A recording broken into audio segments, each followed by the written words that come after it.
Hey, bonjour tout le monde, j'espère que vous allez bien. Bienvenue dans une nouvelle vidéo dédiée à K0S. Avec K0S, aujourd'hui, on va s'intéresser à une installation assez rapide d'un cluster, juste pour vous montrer qu'on peut installer très rapidement un cluster à un seul nœud, très rapidement. N'hésitez pas à vous abonner pour ne pas manquer les prochaines vidéos. Si vous voulez soutenir la chaîne, cliquez sur rejoindre.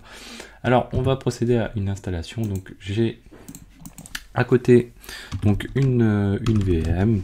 Très simplement, donc K0S Master, je réutilise la même machine que j'avais précédemment. Et derrière, donc une fois qu'on est connecté dessus, on va se mettre en route. Et le but étant de faire rapidement, donc on va installer le binaire K0S déjà. Donc ça va être très rapide. Ensuite, on va créer le répertoire pour stocker notre configuration. Après, vous le mettez où vous le souhaitez, on l'a vu lors de la vidéo précédente, ça pose aucun souci. Alors ça va prendre quelques secondes, voilà. On va ensuite créer le répertoire en question et on va aller ensuite éditer notre configuration, générer notre configuration très rapidement comme ceci. Voilà, on va aller ensuite l'éditer, comme je vous disais, tout simplement parce qu'on utilise Vagrant, sinon ce serait pas forcément nécessaire.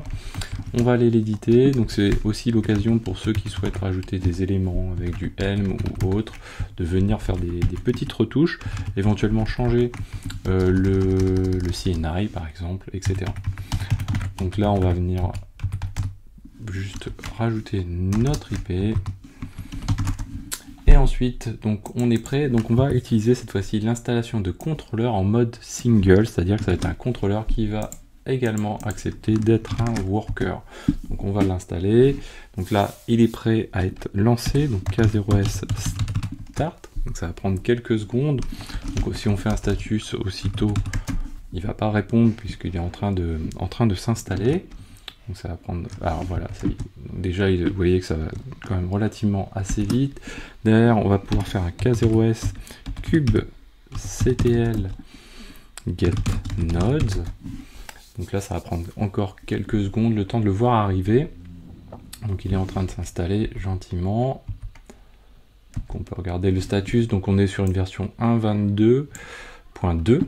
On a un ID de process ici, on a notre rôle de type contrôleur.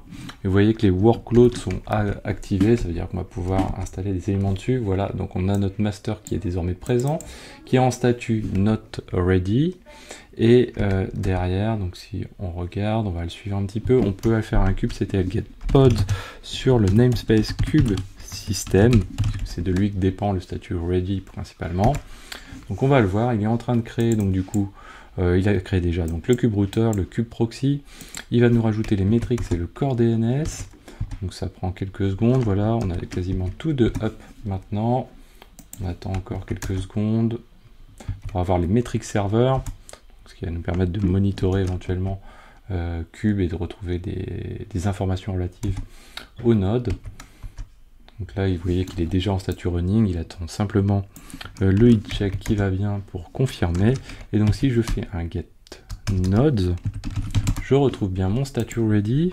Donc je vais pouvoir faire un kubectl, donc un K0S run -image nginx et je vais le lancer avec un petit nom, my nginx par exemple.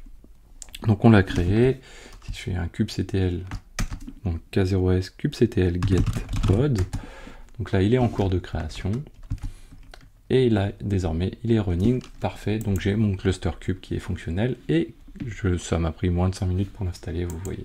Voilà, donc j'espère que cette vidéo vous a plu, n'hésitez pas à la partager, à mettre un pouce bleu ou à commenter, n'hésitez pas à vous abonner pour ne pas manquer les prochaines vidéos, si vous voulez soutenir la chaîne, cliquez sur rejoindre, et moi je vous dis à très bientôt sur Xavki.